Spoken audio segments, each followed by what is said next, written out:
Kecamatan Kuta Selatan menggelar Musrenbang RKPD Kabupaten Badung 2021. Dalam kesempatan tersebut, 771 usulan pembangunan mengemuka dari masing-masing desa kelurahan dengan total nilai 1,3 triliun rupiah. Kabupaten Badung 2021 dibuka secara resmi oleh Kepala Bapeda Badung dan turut dihadiri oleh Wakil Bupati Badung Ketut Suryase, anggota DPRD Provinsi Bali Dapil Kuta Selatan, OPD terkait, tokoh-tokoh masyarakat, dan berbagai unsur organisasi kemasyarakatan.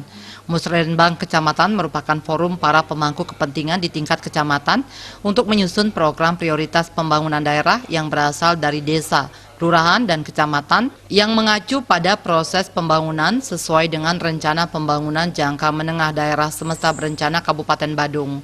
Tema Musrenbang ini adalah akselerasi ekonomi melalui peningkatan SDM unggul, penguatan infrastruktur, budaya, dan lingkungan hidup.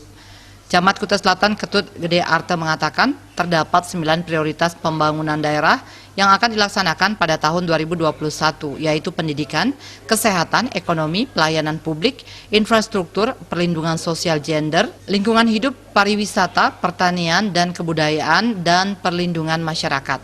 Musrenbang telah melalui tahapan pra-musrenbang. Setelah itu dilaksanakan musrenbang tingkat desa atau kelurahan dengan melibatkan semua pemangku kepentingan di wilayah masing-masing berdasarkan hasil rekapitulasi terhadap usulan pembangunan dari masing-masing desa kelurahan. Terdapat 771 usulan dengan nilai 1,3 triliun rupiah lebih. Usulan tersebut terbagi dalam 4 kelompok, yakni pertama kelompok ekonomi dan sumber daya alam dengan jumlah usulan sebanyak 29 usulan dan biaya 503 miliar lebih. Kedua, kelompok sarana prasarana wilayah dengan jumlah usulan 493 usulan dengan biaya 613 miliar lebih. Ketiga, kelompok sosial dan budaya dengan 34 usulan dengan biaya 128 miliar lebih. Terakhir, kelompok pengembangan SDM sebanyak 215 usulan dengan biaya 138 miliar rupiah lebih.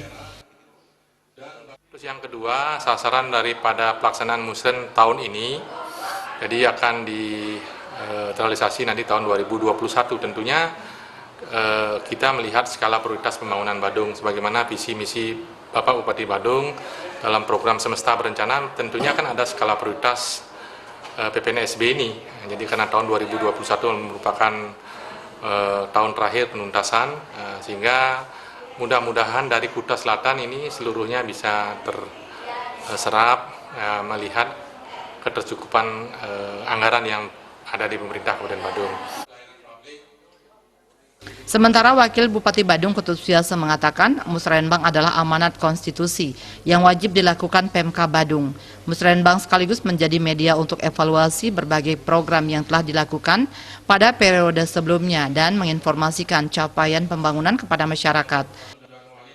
Kita juga melakukan evaluasi terhadap kegiatan-kegiatan yang telah kita lakukan dan melihat cakupan jangkauan yang telah kita capai ataupun yang belum kita capai, dan kemudian kita melihat cakupan itu yang belum tercapai semuanya belum tuntas ataupun yang tidak bisa kita laksanakan di tahun 2019-2020, maka mana yang kita akan bawa di tahun 2021. Bapeda Kabupaten Badung dalam kesempatan tersebut juga memaparkan berbagai informasi terkait capaian kinerja Pemka Badung di berbagai bidang. Riase Bali TV.